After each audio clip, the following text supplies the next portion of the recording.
Bem, boa noite a todos. Convido o professor Gabriel para compor a mesa, que será o nosso conferencista.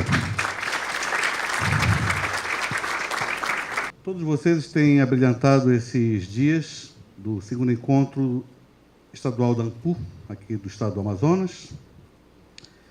E nesta noite de sexta-feira, como o professor James bem lembrou, dia 12 de dezembro de 2014, temos a honra de assistir à conferência de encerramento deste evento, a ser proferida pelo nosso convidado, professor Dr. Gabriel Cabreira Becerra, oriundo do país vizinho e amigo, a República de Colômbia.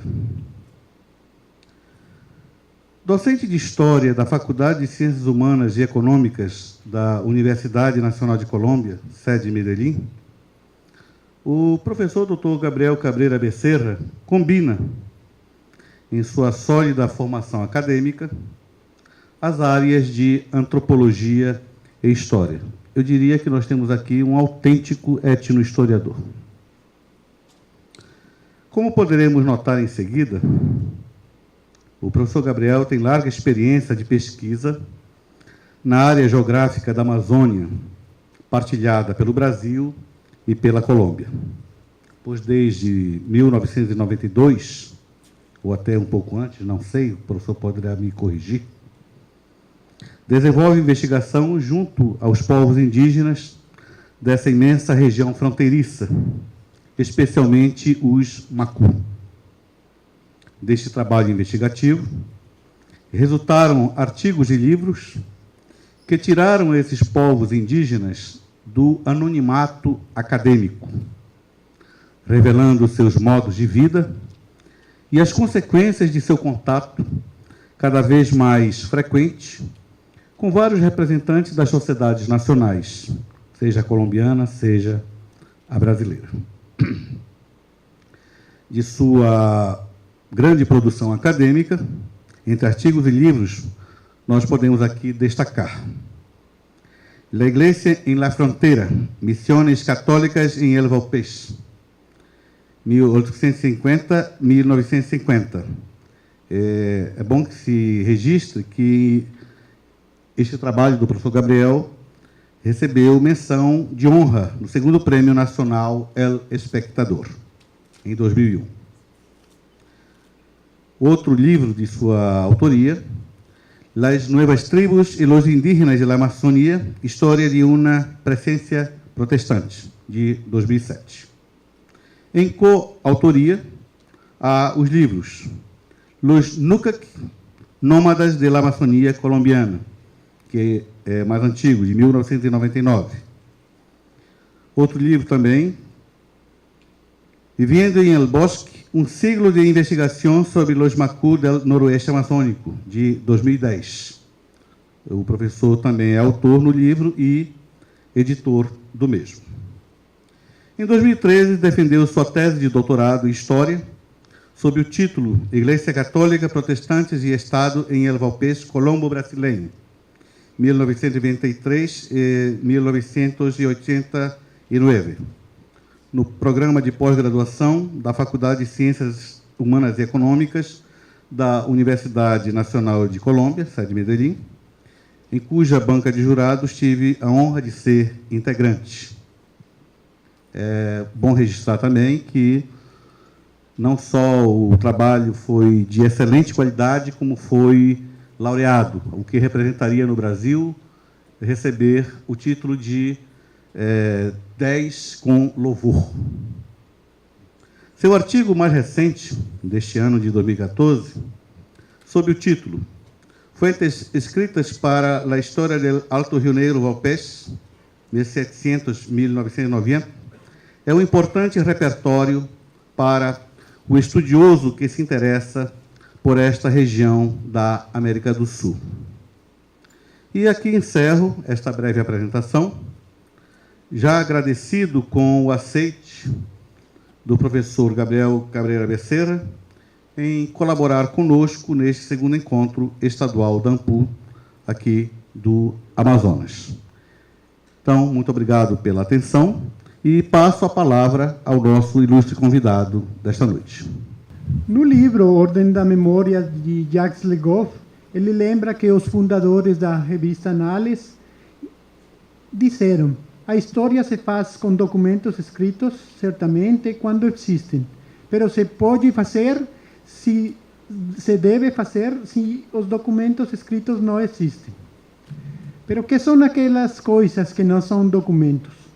Segundo Pérez, o historiador holandês Gustav Renier publicou em 1950 um trabalho que definiu o término vestígios. Ele chamou vestígios os manuscritos, livros, impressos, prédios, mobiliários, paisagens e diferentes tipos de imagens, pinturas, estátuas, gravados, fotografias. Ele diz que todas elas são uma ferramenta para a indagação e a compreensão do passado. Há um tempo que eu tenho clara, como tem a história, aquela diferença entre as fontes escritas e as fontes visuais. Somente que o sentido que eu acostumo utilizar é que as fontes escritas são mais que os arquivos documentais. Cada tema produz materiais de consulta. E então você pode considerar que, mais allá dos arquivos documentais, você pode ter jornais, memórias, necrologias, almanaques, dicionários bibliográficos ou histórico-geográficos, novelas, etc., etc. Depende do tema. Você tem certo tipo de materiais. E as fontes visuais também são de grande variedade. As aquarelas, a fotografia, o cinema, a pintura, os gravados, os desenhos, a caricatura, os mapas e os planos. Nós temos que lembrar que todas essas imagens são usadas. Passa, por favor. E com estas duas frases, vocês podem compreender aquela coisa que estou dizendo. Dos bons exemplos disso. A imagem da esquerda é uma imagem de Stalin como um colaborador que foi apagado para mostrar somente a Stalin. E a imagem da direita é uma fotografia. Eu não tomei a fotografia original, sino a sequência onde peguei o sentido que quero transmitir. É uma fotografia de Joe Rosenthal, que foi o prêmio Pulitzer em 1945, que é a toma de Monte Suribachi, na isla volcânica de Iwo Jima, pelo exército norte-americano. Mas ele conta, o autor deste trabalho, que é um pesquisador de uma tese doutoral na Unicamp, ele conta como foi feita a fotografia. Os soldados tinham uma bandeira pequena, mas ele percebeu que outro grupo tinha uma mais grande. Então, ele diz aos soldados que fizeram a cena de novo com uma bandeira grande para tirar a fotografia. E a fotografia é emblemática para os estadunidenses. Então, as intervenções, por exemplo, na fotografia, segundo a Susan Sontag, podem ser reduzidas, ampliadas, recortadas, retocadas, manipuladas, trocadas. E outro autor nos lembra que as intervenções podem ser feitas por diferentes pessoas: o fotógrafo, o laborista, o paginador e, finalmente, os editores. Eles decidem, em última instância, o que irá ser publicado. Eu vou começar a falar dos mapas. Na Colômbia e no Brasil temos alguns instrumentos de consulta acerca dos mapas. No Brasil, eu conheço o trabalho a cartografia da região amazônica, o catálogo descritivo de Adonias, os mapas do descobrimento, publicação do Ministério das Relações Exteriores, o catálogo comemorativo dos 500 anos do Brasil, que tem uma relação de cartografia antiga, e outra publicação, Cartografia Histórica Portuguesa, um catálogo de séculos 17 e 18.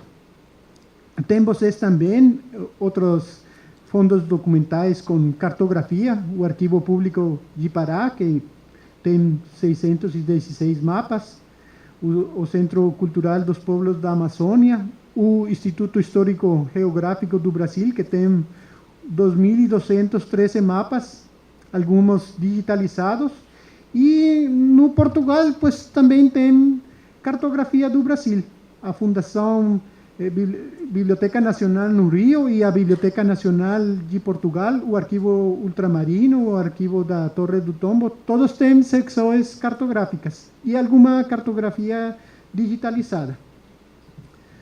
Na Colômbia, temos algo parecido. Temos instrumentos de consulta. Temos um catálogo da Mapoteca, secção de mapas e planos do Arquivo General da Nação, e temos 2 atlas históricos da Colômbia, o Atlas Histórico Geográfico e o Atlas de Mapas Antigos da Colômbia dos siglos XVI a XIX.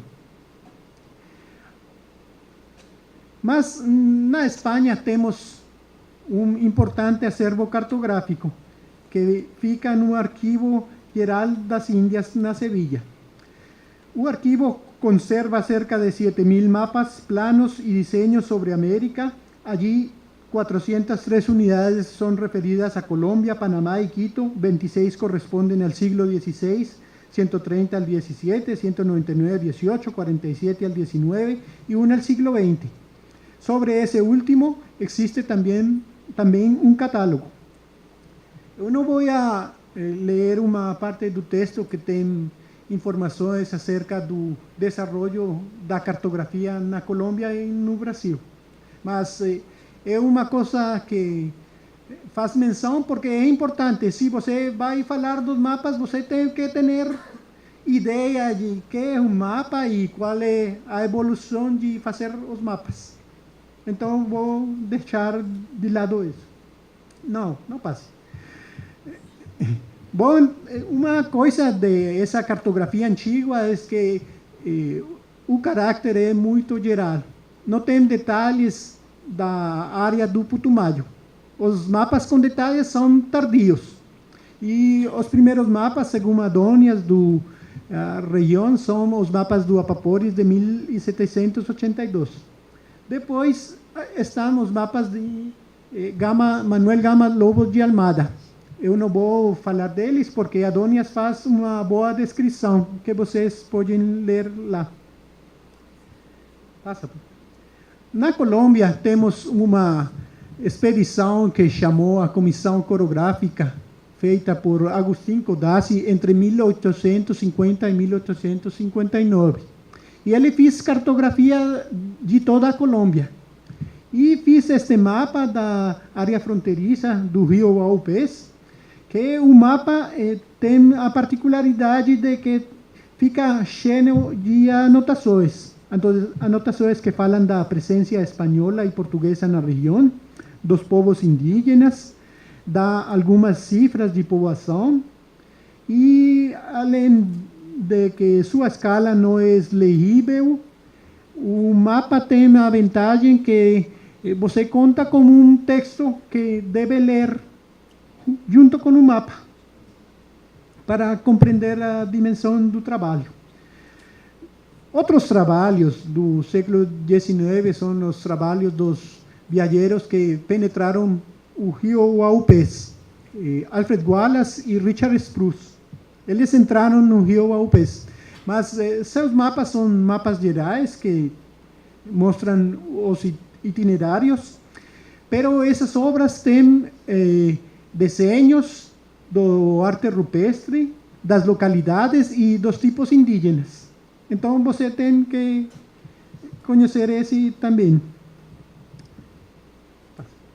O seguinte mapa é o mapa feito por Codró.